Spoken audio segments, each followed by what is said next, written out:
Ada yang katakan lagi, tadi sudah disampaikan oleh Pak Agus ya, setelah di riset, kenapa akreditasinya hilang? Jadi bukan akreditasinya hilang karena riset, memang BKN melihat tidak begitu penting informasi tentang akreditasi ini. Yang penting adalah Bapak Ibu, linearitas Bapak Ibu memenuhi semua syarat administrasi dan lulus uji kompetensi. Itu yang paling penting ya, lulus uji kompetensi.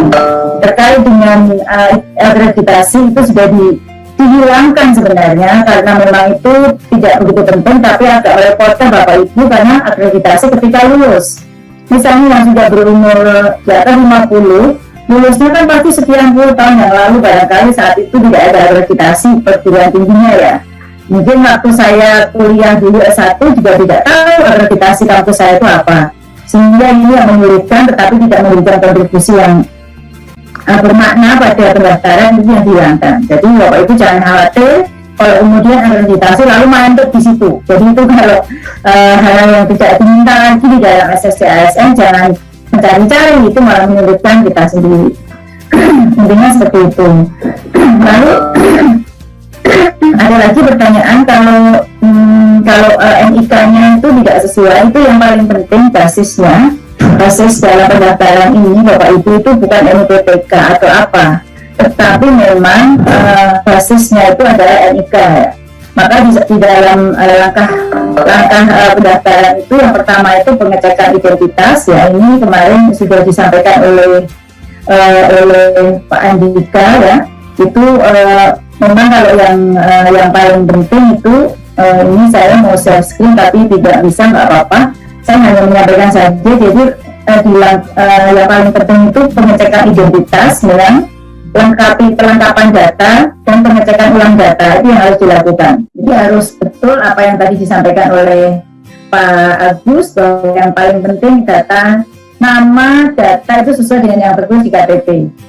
Ya, terus nanti kalau dibilang loh kok orang tua saya tuh bukan pakai I, bukan pakai I, maksud orang tua saya itu nggak penting. Yang penting bahwa semua data itu adalah cocok data pelamar dengan database Dukcapil, itu yang paling penting.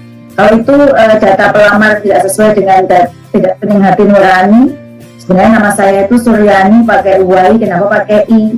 Itu zaman dulu orang tua saya harusnya Y, jangan KTP di ya. KTP yang penting itu adalah database di Dukcapil sesuai dengan data di sana. Data Dukcapil apa saja ya, NIK, kartu keluarga, nama lengkap, tanggal lahir, tempat lahir. Itu yang paling penting yang harus ada di Dukcapil. Lalu kalau KTP tidak sesuai dengan itu ya itu yang harus diurus. Kalau yang nggak sesuai itu nanti akan menimbulkan masalah kemudian hari dan mungkin nanti muncul pesan jalat NIK dan nomor KK tidak sesuai, misalnya begitu ya. Jadi kalau ada satu digit yang tidak sesuai, pasti akan ada pesan jalat NIK dan nomor KK tidak sesuai. Silahkan ikuti instruksi pada pesan jalat. Jadi pesannya saja yang diikuti, jangan menghubungi instansi seperti BKN atau Panselnas, karena di situ ada instruksinya apa yang harus dilakukan, ikuti saja.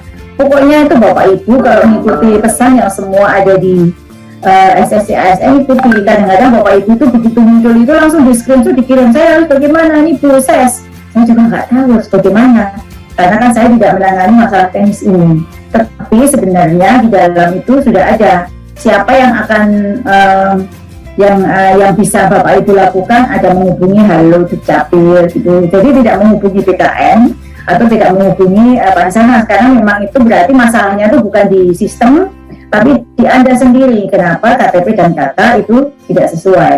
Jadi itu yang paling penting, pengecekan identitas dulu, lalu melengkapi data. Jadi kalau yang diminta apa, yang diminta di sistem itulah yang harus diberikan ya Bapak Ibu. Tidak harus meminta saya harus buat lamaran gitu, tidak. Nah, itu diminta enggak lamaran, saya harus pernyataan, tidak diminta, tidak pernyataan. Kalau memang tidak diminta pernyataan, yang bisa diminta itu ada poin 1, 2, 3, 4, 5, 6, 7, 8 yang harus diisi.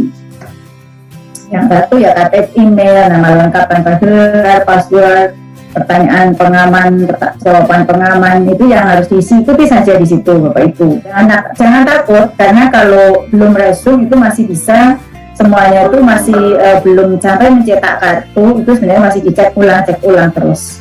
Kalau ada galat, cari sebabnya ya. Kalau ada pesan error itu cari sebabnya, bukan langsung menyalahkan pihak manapun. Itu berarti di dalam sistem di BKN itu sudah dibuat sedemikian rupa, secure dan sesuai dengan step-stepnya. Jika ada yang pesan yang salah, itu sebenarnya data-data Bapak Ibu sendiri ada ketidakkonsistenan.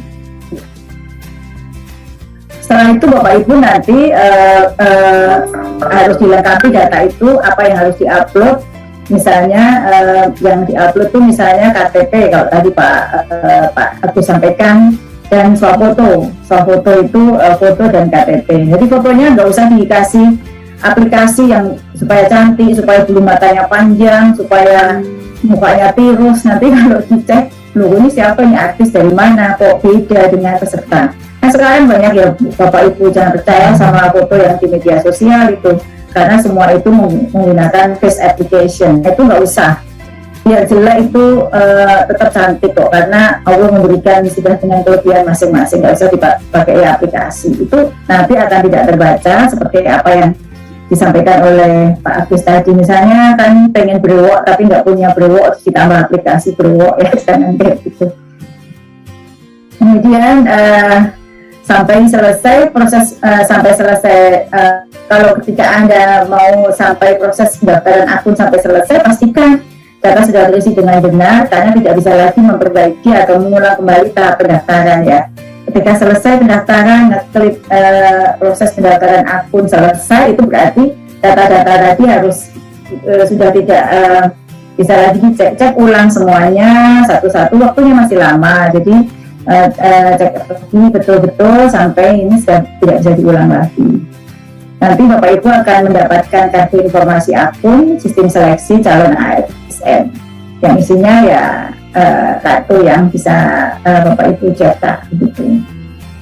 Intinya kesempatan pertama untuk uji kompetensi pertama ini diperuntukkan khusus bagi guru-guru honorer yang ada di sekolah negeri. Ada pertanyaan juga, apakah kalau misalnya guru yang ada di sekolah negeri, saya contohkan tadi di SMP 1, itu ada guru yang melamar di sekolahnya itu ada bahasa Indonesia, apakah pasti lolos? Tidak juga, karena ada passing grade yang harus dilewati.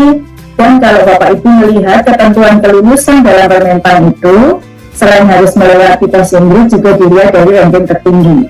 Ya, misalnya di sekolah A tadi, ya, di sekolah A, sekolah SMP 1 tadi, ada 2 formasi, ada 5 guru yang linear, maka tidak serta-merta ini yang mengajar ini tuh, rombel ini tuh langsung menang.